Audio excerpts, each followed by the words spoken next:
Hi, this is Deborah Clutter. How's everybody doing? I have a new block for you today. This one is called Poinsettia. It is a traditional block. It was traditionally pieced with templates, but we're not going to do that. We're going to paper piece this block. I have drafted a paper piecing pattern just for you. So let's get started. This is the supplies we need to make this 12-inch poinsettia block. This is paper pieced. So this fabric right here is going to be for all the red in the diagram. And this is the background fabric, and this little guy will be in the center. So I've already cut out all my paper piecing patterns and trimmed them about, about 1/8 to 1/4 inch away from the outside line. I have pre-folded these papers. I have a piece of laminated craft paper, and I just fold this along here and pre-fold them all. It's easier for me. You don't have to pre-fold them. You can fold them as you go along. I have some glue. You're going to need some glue. This is washable school glue. It's the purple kind. You're going to need some kind of marking pen. You're going to need an 1/4 ruler, or you can use just a ruler to trim everything to 1/4 inch. These are very useful and helpful. And of course, you're going to need a sewing machine and some thread. Okay, so to start off with paper piecing, what we're going to do is we're going to glue the first piece, which for unit A, let's go ahead and move all of these, is this big piece. And this is actually only 1/2 inch wider than it is long. So you want the wide part, which is the 7 inches, going from this side to this side. So we're going to glue it to the paper, the wrong side to the paper. Just take and put a little bit of glue on it and make sure we're like 1/4 inch at least from the edge of the lines right here. And we could probably move this up a little bit more. Here we go. Because we want it to be away from this edge and this edge also. So we're going to go ahead and glue all of those first.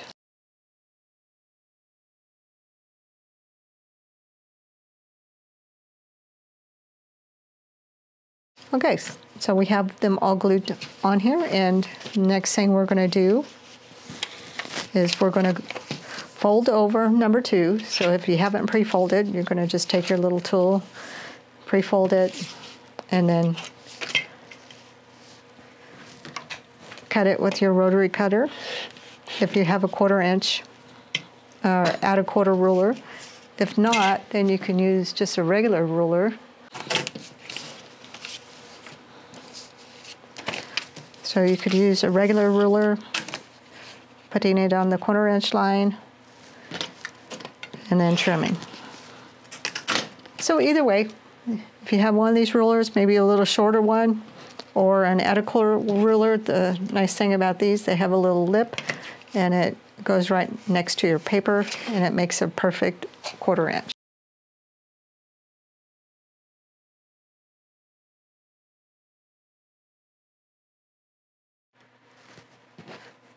Well, I got my pieces ready, so I'm just going to take these to the sewing machine and put them together and set those aside. And then I'm going to do the other units basically the same way. We're going to glue this to the wrong side.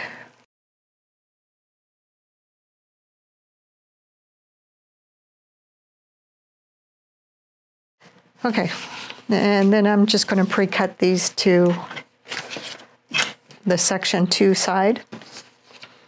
So here's the line, and here's section 2. Fold it over with your little tool, whatever you have, and then cut this down.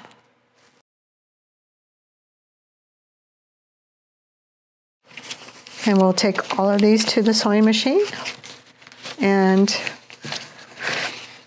start sewing. So you want to set your stitch length to 1.8 millimeters. Then you're going to have your rotary cutter and your at-a-quarter ruler. I have a cutting mat at my sewing machine because I do a lot of paper piecing. And I also have an ironing board, which is right here. You can't see it out of the screen, but it's very small. Just a little small ironing board with a cordless iron. So let's get started. Get all our papers. And this is really a very simple block to do. Okay, we're going to line up our first piece for section 2. There we go.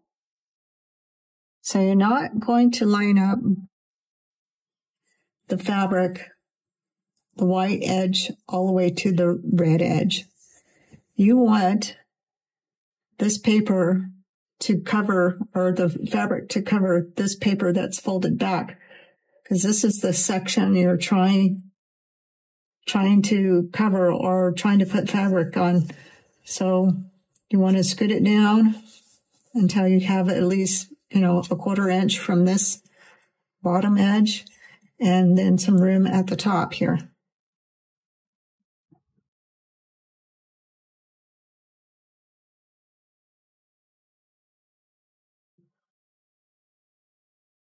So you only need to sew past this line a little bit. I even have the line a little bit too long. You only need to sew a couple of stitches past it. And there's your seam. And then when you fold it back, it's going to cover that side of the unit. Just like that. So I'm going to go ahead and finish the rest of these. So we're just going to line it up for the second piece. Make sure it's covering everything.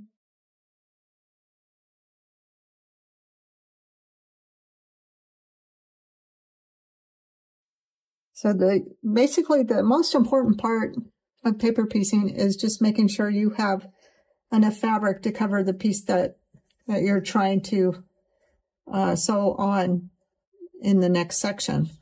And it's easy to see when it's folded back like this that you have enough fabric. I have enough fabric here at the top, I have enough fabric on the sides, and then I have enough fabric here at the bottom.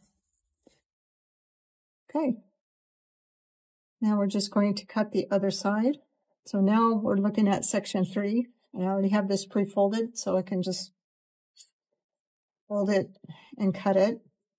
So I have my small at-a-quarter ruler, and I have a larger at-a-quarter ruler. It's nice to have both of them. Again, you can always use a ruler. Okay, we're ready to start the other side. Just line this up so that you have room at the top. Cover the paper.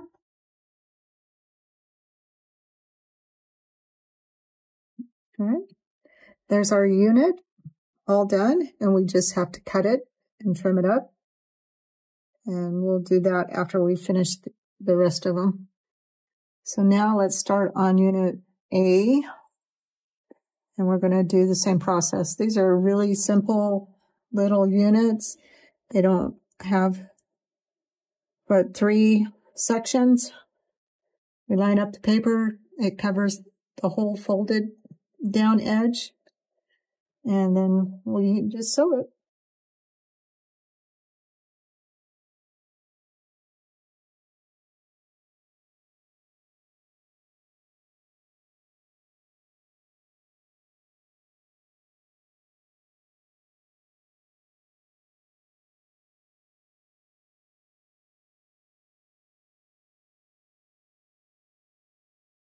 All right, I'm going to start on the other side. This is the last side. Just pull the paper away where you sewed at the bottom. It's going to tear a little bit. That's okay. And trim it.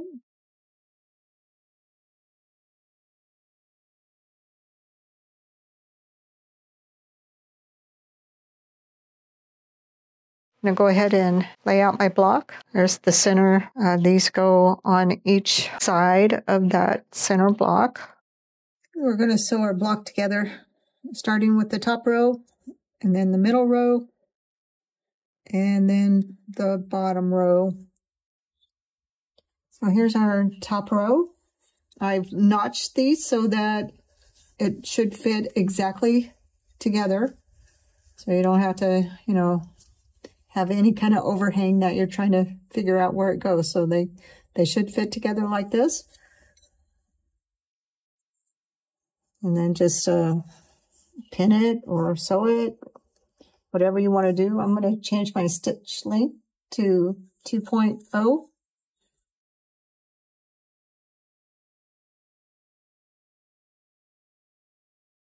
And then we are going to press these seams open, just like that. Here's the back.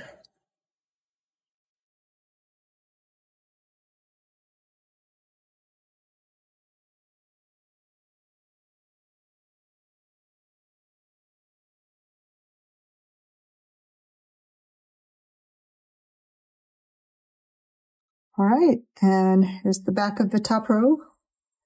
And here is the front. It all went together very nicely. And we're going to sew our middle row together.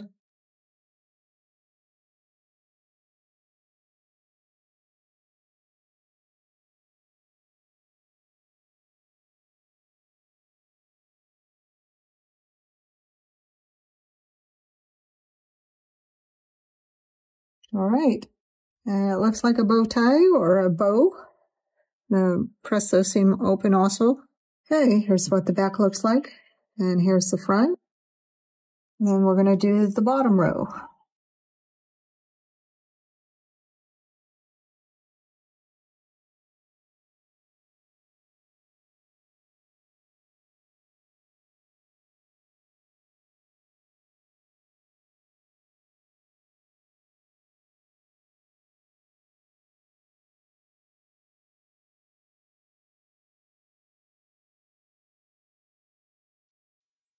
All our rows are sewn together. Now this is the tricky part. And we're going to sew the top to the middle.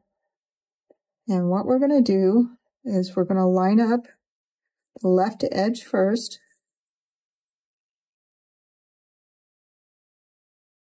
To the pin.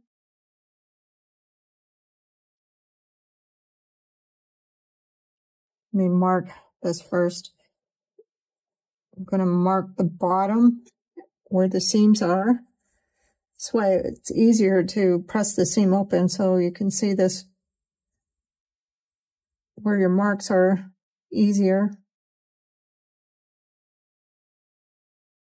I just marked a 1/4 inch from the bottom of the seam because we're going to take and put a pin. If I can grab just one pin right through the middle of that seam allowance, and we're going to match it to this one, a 1/4 inch.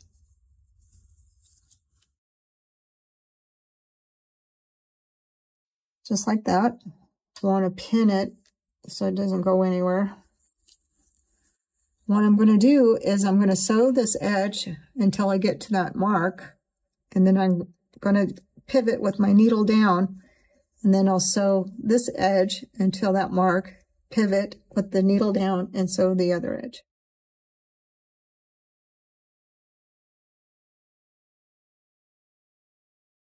Okay, my needle's down. I'm going to pivot the whole block and sew this straight edge, and I'm going to stick a pin in it again at that corner. Make sure it meets up correctly.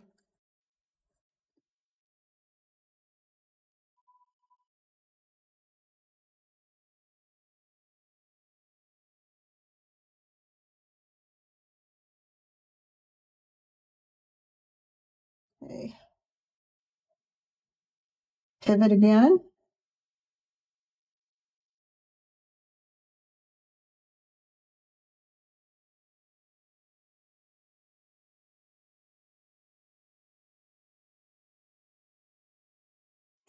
Okay, it looked hard, but it actually wasn't. And it looks pretty good. I'm going to sew or press those seams open. And I also want to clip the seam right here on the side where the square is. I just want to clip it or take the thread out of the seam so it has a little more give. There we go. That'll make it lay better. And you don't need to do the top one, you just need to do the bottom one. Okay, it's all pressed, and I just want to show you that by clipping the threads right there in the seam, it made this lay a lot flatter, and you don't have any problem with the square. So it looks really nice. So I'm going to go ahead and sew the last side on. And it's the same process.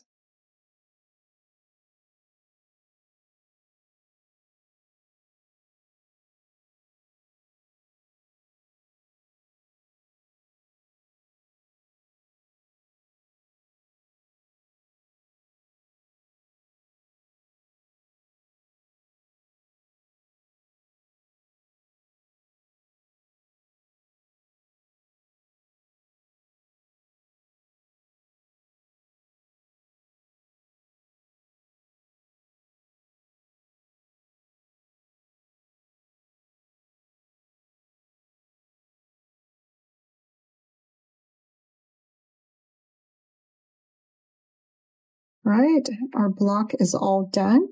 My block is pressed and it's laying flat. It looks beautiful.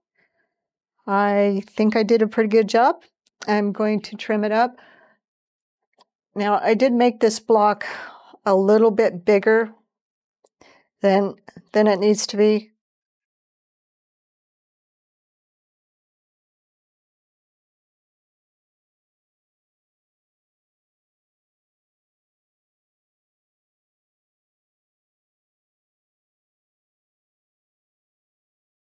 There we go.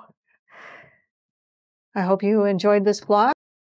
After I finished the video, I decided that I needed to draft a 10-inch, a 9-inch, and an 8-inch block to go along with the pattern that I made. So I went ahead and did that, and I went ahead and made an 8-inch block as an example. So this is what it looks like. It's colored a little bit different than the original block I had in the video. And I think it turned out really nice. So this block is a lot more challenging to make than the 12-inch block, but it is doable. It's just going to be a little bit harder when you're joining it together in the middle. But give it a try if you want to make a smaller block, or give one of the other ones a try. I did not test the 10-inch or the 9-inch, so if you do happen to make those, let me know how it goes and leave me a comment. I hope you give this block a try. Thanks.